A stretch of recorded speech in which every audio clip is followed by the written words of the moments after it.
할렐루야. 우리 예수님께서 부활하셨습니다. 다시 살아나셨습니다. 사망 권세 이기시고 부활하신 우리 주님을 찬양합니다. 시온 찬양에도 그 마음으로 아마 찬양하셨을 것입니다. 죽은 자가 다시 살아난다.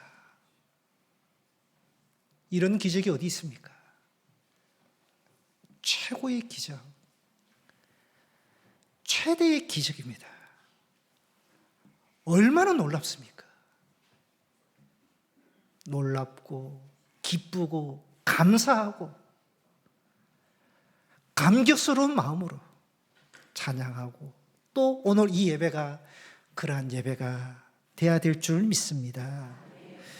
부활절 감사 예배를 드리기 위해서 오신 우리 모든 성도님들에게 부활의 기쁨과 소망이 가득하시기를 축복합니다.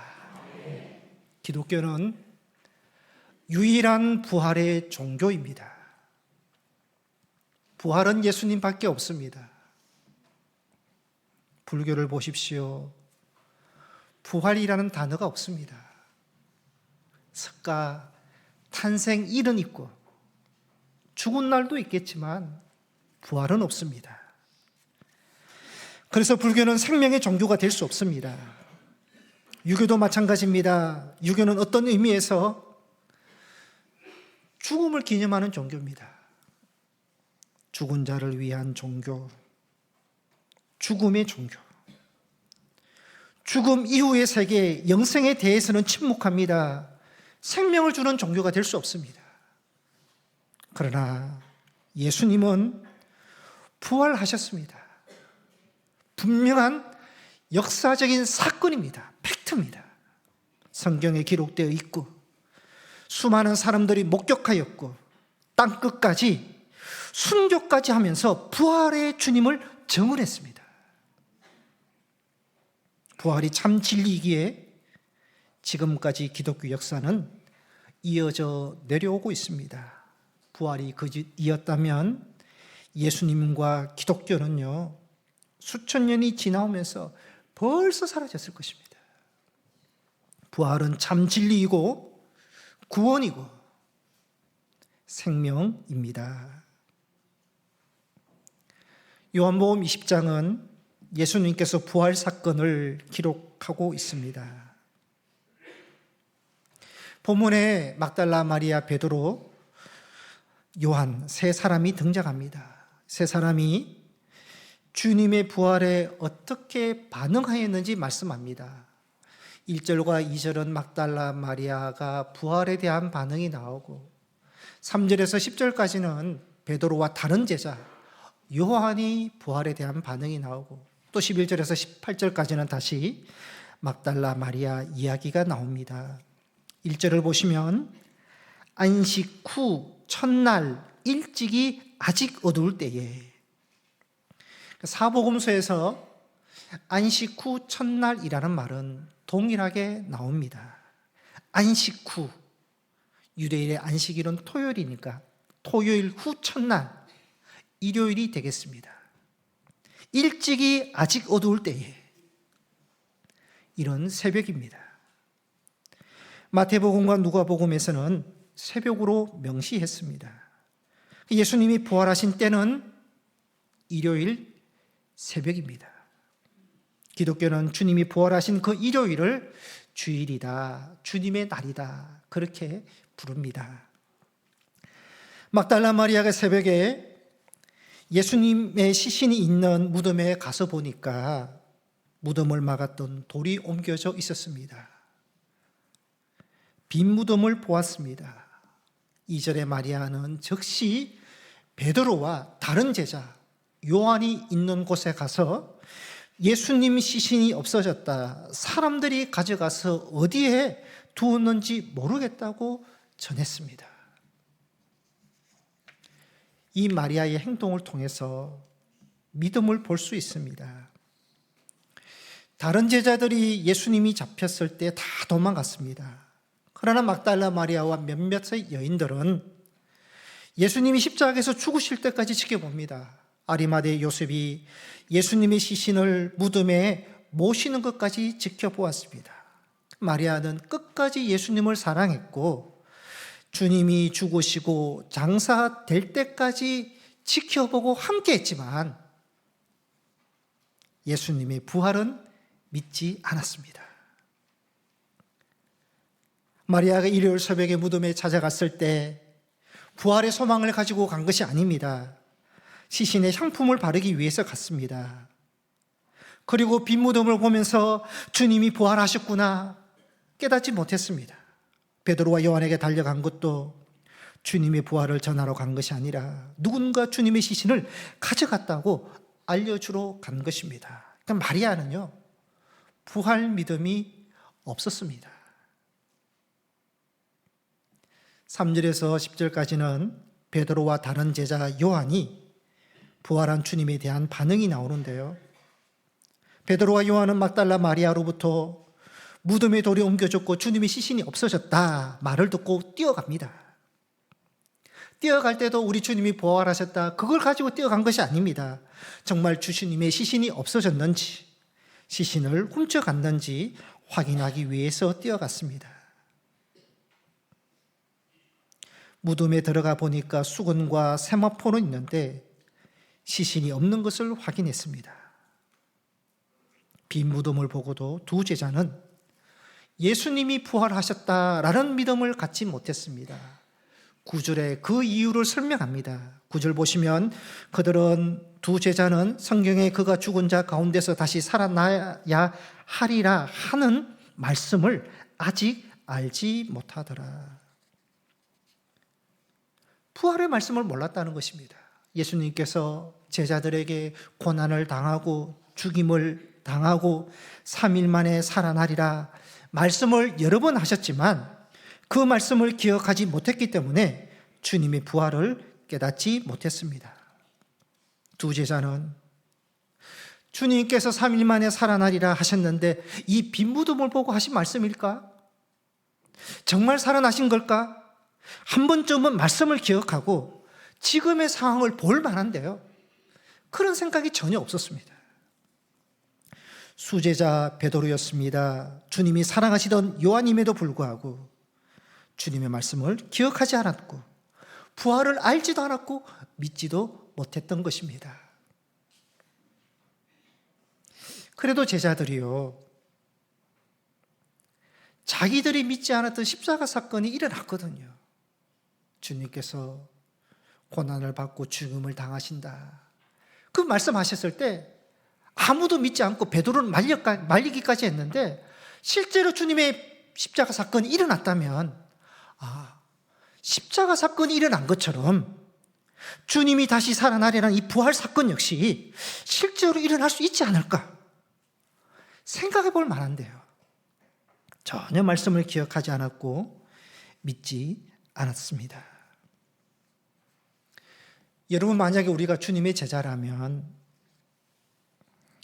우리는 주님의 부활에 어떻게 반응하셨을 것 같습니까?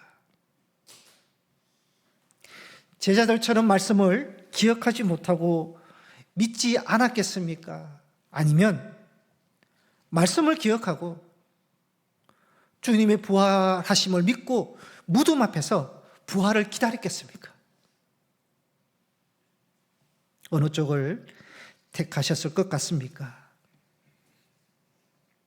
저는 후자를 한번 생각해 보았습니다. 요즘 우리나라에서 제일 인기 많은 가수가 임영웅입니다. 장년청, 노년청에서 엄청 좋아한다고 합니다. 임영웅 가수 콘서트 가기 위해서요, 온라인으로 표를 예매하는데 굉장히 어렵다고 합니다. 예매가 시작되자마자 티켓을 구하려고 많은 사람들이 동시에 접속을 해서요, 접속이 안 되는 경우도 있고 한 사람이 예매를 구할 수 없어서 여러 사람이 동시에 접속을 해야지 한두 장 구할 수 있다고 합니다. 얼마나 인기가 많으면요,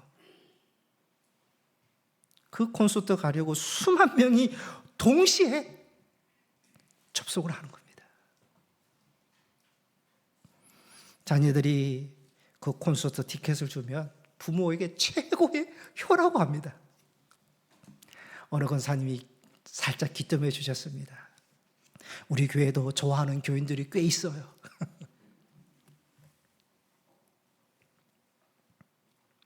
명절에 기차표를 예매하기 위해서요, 전날부터 줄을 서기도 합니다.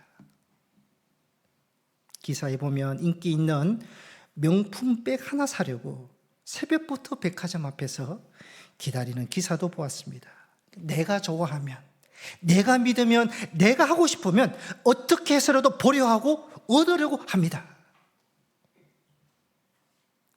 예수님이 부활을 믿지 않는 자는 부활에 대해서 아무것도 준비할 수 없지만, 부활을 믿는다면 주님께서 3일 만에 다시 살아나리라 말씀하셨고요, 금요일 오후에 운명하시고 3일, 토요일 지나고 일요일 새벽에 그래도 적어도 제자 중에 한 사람은 부활의 말씀을 믿고 전날부터 무덤 앞에서 텐트 치고 기다리는 사람이 있어야 되지 않겠습니까? 한 번밖에 없는 주님의 부활을 목격하는 그 기회인데, 그래도 한 명이라도 주님의 말씀을 믿고 무덤 밖에서 부활하시는 주님을 기다릴 수 있었으면 얼마나 좋았겠습니까? 그런데 제자들은요, 여러분이나 예수님께서 말씀하셨지만 부활을 준비하는 제자도 없었고 무덤에서 기다리는 제자도 없었고 심지어 빈 무덤을 보고도 부활을 믿지 않았습니다. 요한과 베드로는요, 빈 무덤을 확인하고 그냥 탄식하는 마음으로 집으로 돌아가 버립니다. 마리아만 무덤에 남아서 울고 있었습니다. 마리아가 무덤에 남은 이유도 부활의 주님을 만나기 위해서 남은 것이 아니라 예수님의 시신을 혹시 찾을 방법이 없을까, 그 생각을 가지고 남아 있었습니다. 울면서 무덤 안을 들여다보니까 두 천사가 있었습니다. 천사가 여자여 어찌하여 우느냐고 질문하니까 마리아는 사람들이 주님의 시신을 어디에 두었는지 모르겠습니다 라고 대답을 했습니다. 그리고 뒤를 돌아보는데 부활하신 주님이 서 계신 것을 보았지만 알지 못했습니다. 예수님도 천사와 같이 똑같이 묻습니다. 여자여 어찌하여 우느냐, 누구를 찾느냐? 네가 그토록 안타깝게 찾고 있는 이가 네 앞에 있는데 왜 우느냐? 질문을 하셨습니다. 마리아는 동산지구인 줄 알고 당신이 시신을 옮겨갔으면 알려달라고 말을 합니다. 마리아는요, 부활하신 예수님을 보고도 왜 몰랐겠습니까?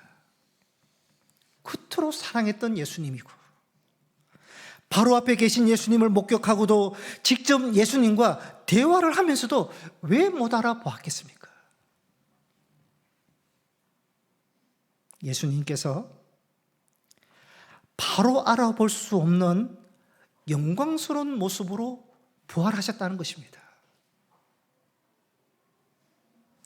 엠마오로 두 제자가 내려가는데 부활하신 예수님이 함께 동행하는데 제자임에도 함께 걸어가면서도 예수인지 알지 못합니다.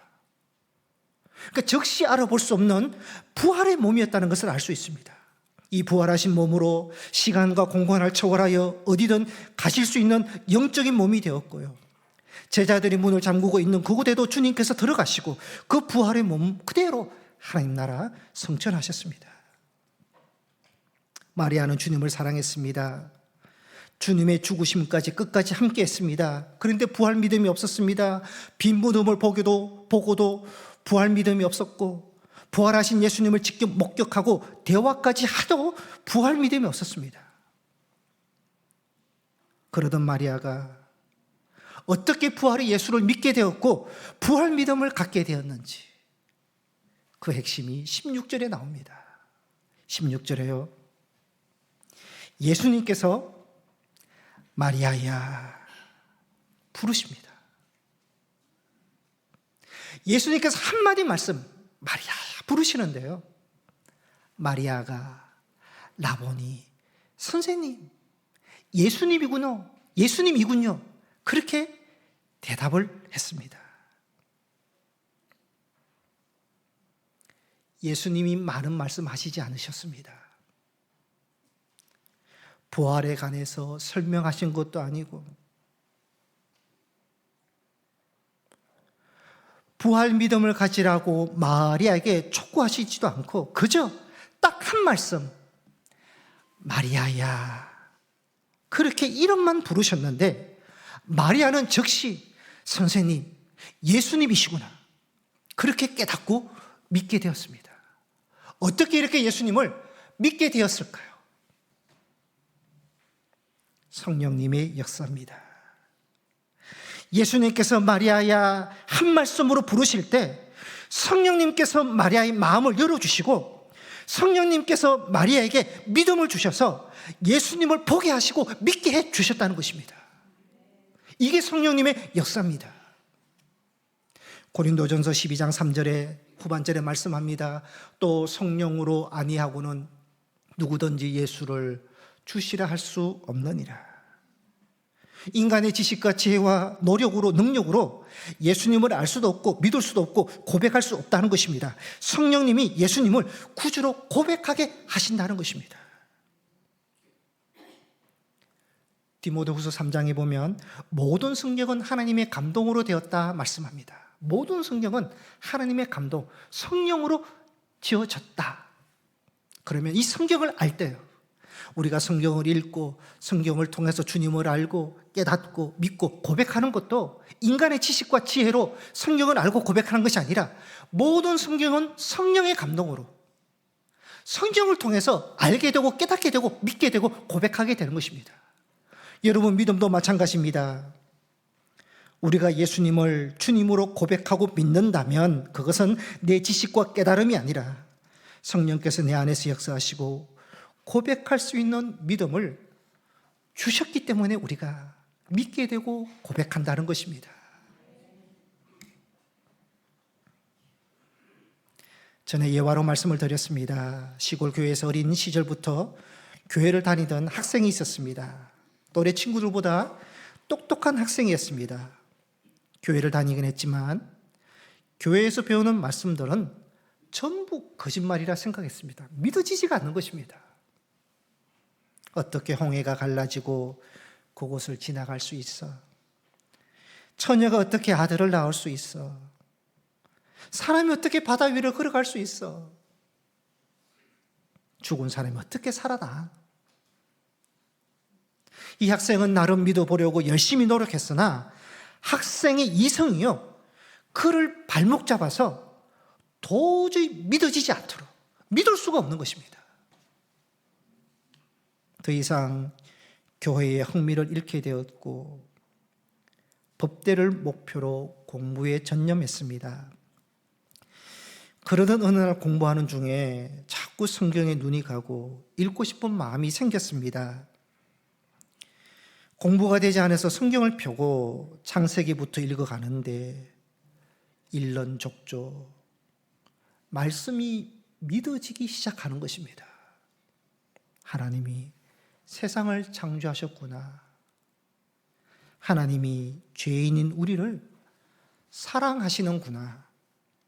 우리를 구원하시기 위해서 예수님을 보내주셨다.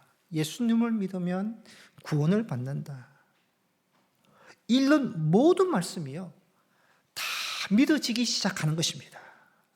말씀을 읽는 중에 감동을 받고 예수님을 영접했습니다. 그리고 법대가 아닌 신학교에 가서 목회자가 됩니다. 이분은 고인이 된 분당 만나교회의 김우영 원로 목사님의 이야기입니다. 목사님은 말씀이 믿어지는 그날 성령님이 깨닫게 하시고 믿어지게 하시고 믿고자 하는 마음을 주시고 고백하게 하신 성령께서 믿게 해주신 그날 1955년 1월 8일을 절대 잊을 수 없다, 그렇게 고백을 했습니다. 누가복음 24장에 엠마오로 내려가는 두 제자가 부활하신 예수님이 동행해도 알지 못합니다. 앞부분에 이런 말씀이 있습니다. 눈이 가리워져서 예수님을 알아보지 못하더라. 그랬는데 그럼 어떻게 이 제자가 예수님을 알게 되었느냐? 뒷부분에 보면 눈이 밝아지고 마음이 뜨거워져서 예수를 보았더라 말씀이 있습니다. 32절에 이렇게 말씀합니다. 그들이 서로 말하되 길에서 우리에게 말씀하시고 우리에게 성경을 풀어주실 때 우리 속에서 마음이 뜨겁지 아니하더냐. 예수님께서 말씀하시고 가르치실 때 성령께서 제자들의 눈을 밝게 해주시고 마음을 열어주시고 마음을 뜨겁게 해주시니까요, 부활의 예수님을 보게 되었다라는 것입니다. 마리아가 부활의 예수님을 알게 됐고 믿게 된 것은요, 예수님을 자꾸 만나고 자꾸 접하게 되니까 믿는 그런 믿음이 아니었습니다. 예수님께서 딱 한마디 하셨습니다. 마리아야.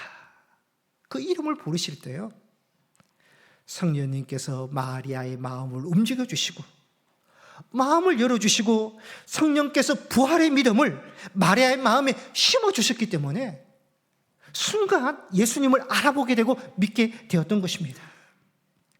여러분, 우리가 부활의 믿음을 가지는 것은요, 우리가 성경을 알고 있기 때문에, 성경을 공부했기 때문에, 내가 어려서부터 믿었기 때문에, 내가 예수님을 사랑하기 때문에 부활 믿음 갖는 것 아닙니다. 부활의 믿음을 가질 수 있도록 성령님께서 우리 안에 역사하시는 겁니다. 성령님께서 부활의 믿음을 주시고 부활의 신앙을 우리 심 속에 심어주실 때, 하나님께서 은혜를 베풀어 주실 때 우리가 그때 믿게 되는 것입니다. 믿어지는 것입니다.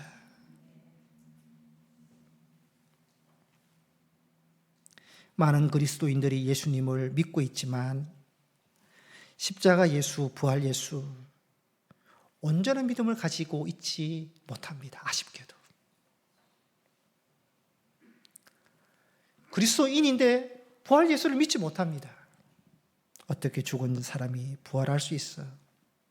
내가 교회는 다니고 있지만, 말은 안 하고 있지만 그건 불가능해. 솔직히 나는 믿을 수 없어. 그런 그리스도인도 있습니다. 여러분, 반쪽 믿음, 반쪽 십자가 믿음으로는 구원을 받을 수 없습니다. 어떻게 해야 되겠습니까? 성령님을 의지해야 되죠. 성령님을 통해서 성령님께서 믿고자 하는 마음을 주시고 우리 안에 부활의 믿음을 심어주시고 성령님을 통해서 부활 예수를 인정하고 믿고 고백해야 한다는 것입니다. 여러분, 부활까지 갈 때 온전한 믿음이 되는 것입니다.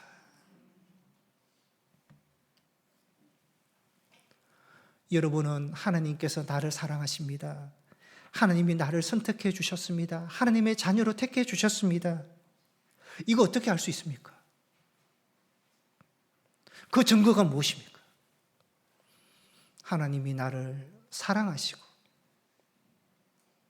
나를 하나님의 자녀로 택해 주셨다는 그 증거가 무엇입니까? 부활 믿음입니다. 부활 믿음. 주님이 부활하셨습니다. 다시 살아나셨습니다. 부활에 대한 여러분 확실한 믿음이 있을 때요, 우리가 거듭난 사람이 되는 것이고 하나님의 자녀가 되는 것이고 구원받은 사람이 되는 것이고, 이 부활 믿음이 있으면요, 하나님이 나를 사랑하십니다. 하나님의 자녀로 나를 선택해 주셨습니다. 이것보다 더 확실한 증거는 없습니다. 부활 믿음이 이만큼 중요하다는 것입니다.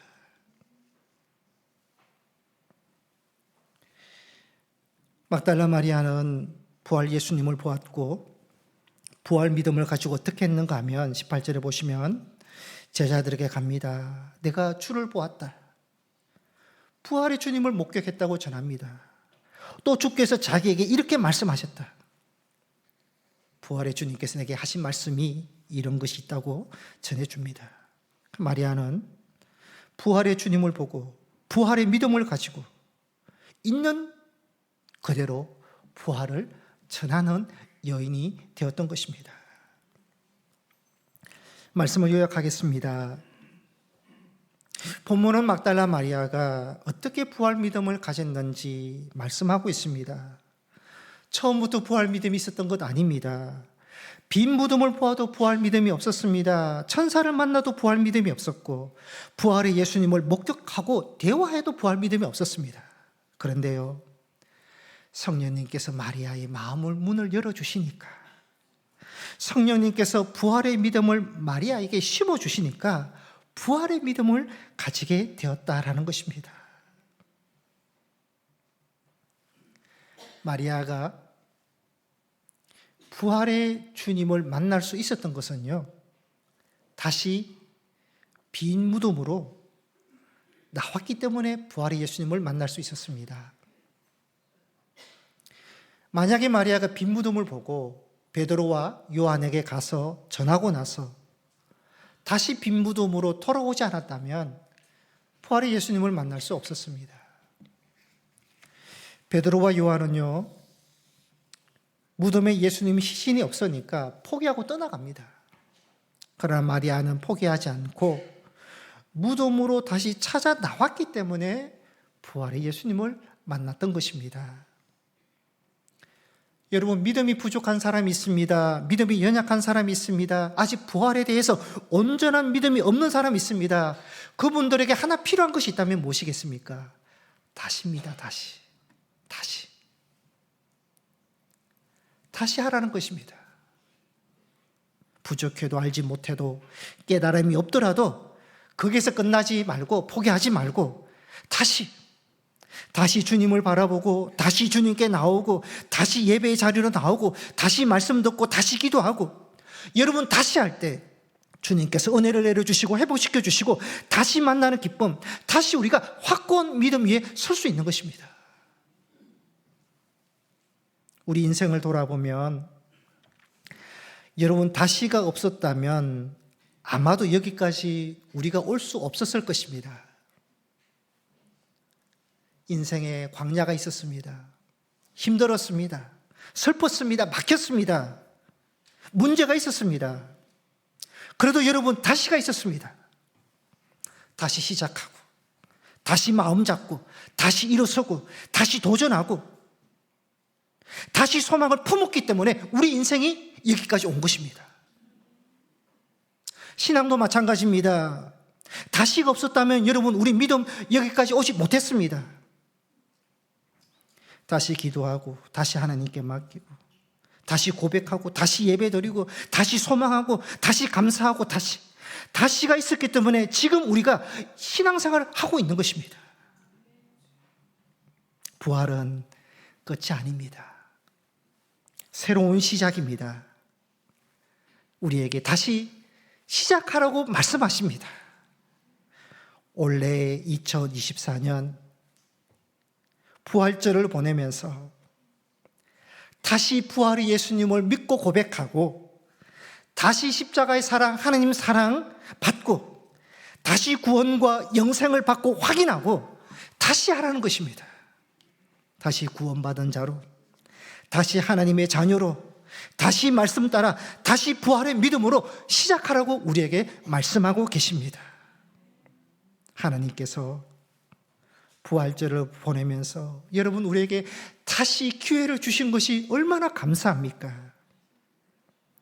세상 끝날까지 함께 하시겠다라는 부활의 주님과 함께 부활의 믿음을 가지고 다시 담대하게 믿음 생활을 시작할 수 있는 여러분이 되시기를 소망합니다. 하나님께서 여러분 사랑하십니다. 하나님께서 여러분을 축복하십니다. 하나님께서 여러분과 끝까지 함께 하십니다. 기도하시겠습니다.